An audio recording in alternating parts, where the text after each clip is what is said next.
I just finished watching every single pre-fight press conference for UFC 309 this weekend, and I wanted to take this video and dive a little bit more into the fighter's headspace. Whether you just want to get to know the fighters better or take a look at this from a betting perspective, a picks perspective, here is everything that you need to know about these fighters with timestamps if you'd like to skip to any part of the video. Hello everybody and welcome back to another video. If you are new here, my name is Kyle. I am your guy with many YouTube channels. Let's get started. And I wanted to start off with Bo Nickal. So I think that Bo Nickal has kind of been carrying the same kind of level of confidence that we've seen him carry since he bursted onto the scene. He is just flat out confident. And what's interesting is he's confident in his BJJ too. He didn't exactly say that he could submit Paul Craig. He didn't exactly say that he could contest with Paul Craig, but he strongly alluded to doing so. But it's the same Bo Nickal we're used to seeing, guys. Bo Nickal's coming in. He's confident. He's convinced that he's going to be this big grand star. And I know how, I just said that. That could have made it sound like I'm doubting Bo Nickal. I like Bo Nickal. I just am not convinced of him yet.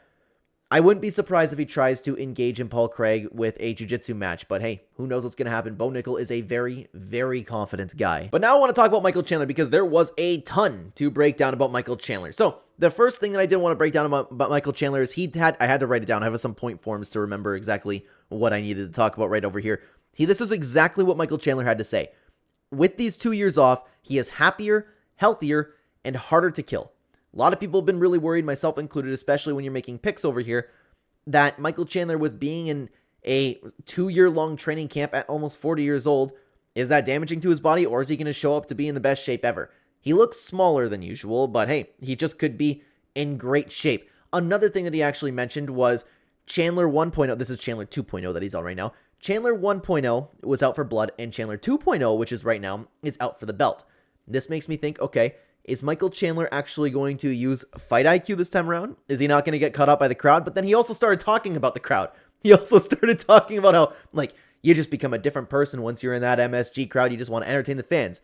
He spent all this time talking about Chandler 2.0, but is he just going to start swinging like we've seen him do so many times? I just don't know what he's going to do. He claims that it's going to be just as exciting, and Chandler 2.0 is going to be very, very focused on getting the belt, whoever's there. Whether it's Conor McGregor, he wants to fight Arman, he wants to fight Islam Makhachev. Michael Chandler has really big hopes and dreams for this sport, and other than that, Michael Chandler, he's always been respectful. He understands Charles Oliveira. He understands the danger that's in front of him. And the last thing that I did want to talk about with Michael Chandler is, which is very interesting, is he really needed to use his words, he was in motivational Michael Chandler mode, as we're used to seeing, right?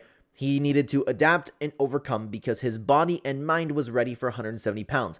He got this call. He needed to do a little bit of a test to make sure he can get down to 155. I don't know what that consisted of, but his body was bulked up to 170. Now he's fighting at 155. If he has a really tough weight cut, this could make him even more chinny, and he's already been a little bit chinny. There's just a lot of questions about Michael Chandler and his body in general, being 40 years old, are possibly being on the sauce. We don't know anything right now. But is he going to come out there and fight like Michael Chandler 2.0, or is he going to fight like we know Michael Chandler how to fight?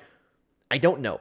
There's a lot to take away from Michael Chandler. His body is just a big question up in the air right now, and I am not betting on this fight at all. I do want to pause you guys for a second, though. As you might know, I am your guy with too many YouTube channels, guys. You can check out in the description or the home channel page. We have lots of content, whether you're not, you want to watch more than just MMA. We have a movie channel, TV channel, we have a gaming channel, we have reaction content, self-improvement, life advice content. We dive into everything. So if you're interested, guys, hit like, subscribe, check out those other channels. Let's continue on. Hey guys, so I was editing this video later on and I realized that I completely forgot to talk about Jon Jones. So I wanted to touch on Jon Jones a little bit. I no longer have my notes in front of me of what exactly he said, but the biggest takeaway from Jon Jones is that the dude, and I've always said this about Jon Jones, which is so strange, and I know a lot of people would agree with this, is that he is obviously the baddest man on the planet, right? He walks around as literally the guy who can probably beat anybody on this planet up. Except Tom Aspinall, maybe.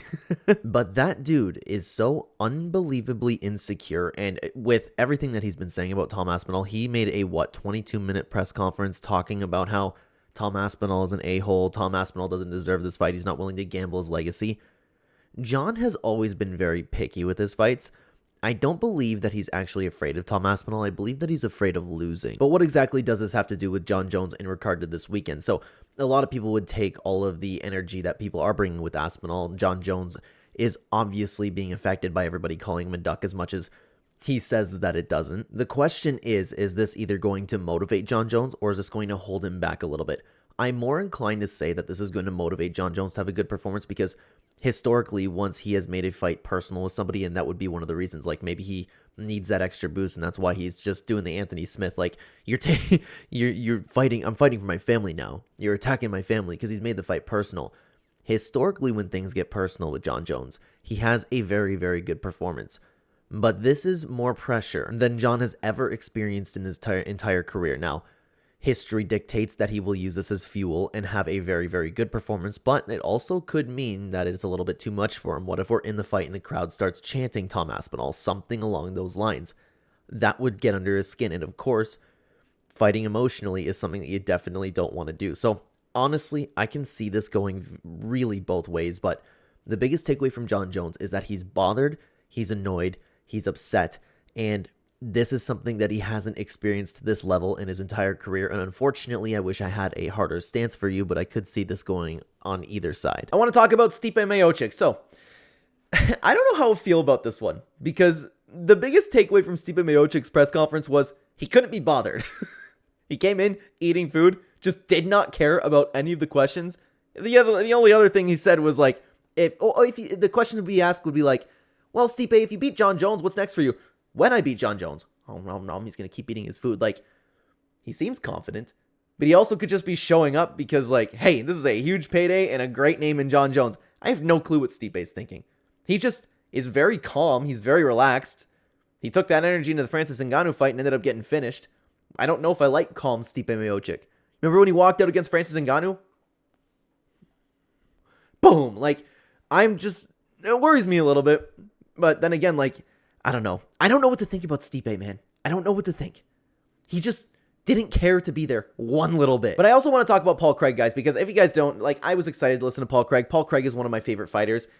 I actually got a really, really positive takeaway from Paul Craig because he was very, very respectful of Bo Nickal's skill. And the most important part, like of course, like, he just talked about Bo. He knows what he is up against. He kind of expected the fight a little bit.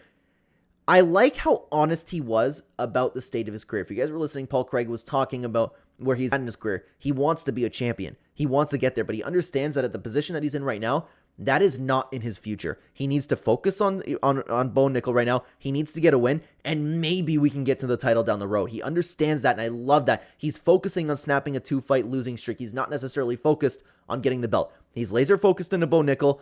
I really, really like when fighters are honest about their career in that sense. He's like, hey, it hasn't been working out for me so far. We had some questions about middleweight, and I've lost 2 in a row. Like, it's real. He's honest. He seems unbothered, and he's looking to correct that. I like what I've seen from Paul Craig in there. The only other thing is Paul Craig is very, very interested in testing his Brazilian Jiu-Jitsu level to Bo Nickal's wrestling. He does think that his Jiu-Jitsu game will beat wrestling. Historically, I would say that a really good wrestler will beat a really good BJJ artist if the wrestler knows some defense to Brazilian Jiu-Jitsu. Of course, if you just have somebody that doesn't know how to defend against any chokes, then you're going to get choked out. But I actually had a really positive takeaway from Paul Craig, and I still hope he wins. I love watching Paul Craig fight. But speaking of watching Paul Craig fight, guys, check out this video on screen right now. It's a reaction video we just did to why the UFC doesn't sell any pay-per-views anymore. We would love to have you guys over there. Take care, everybody. Thanks for watching.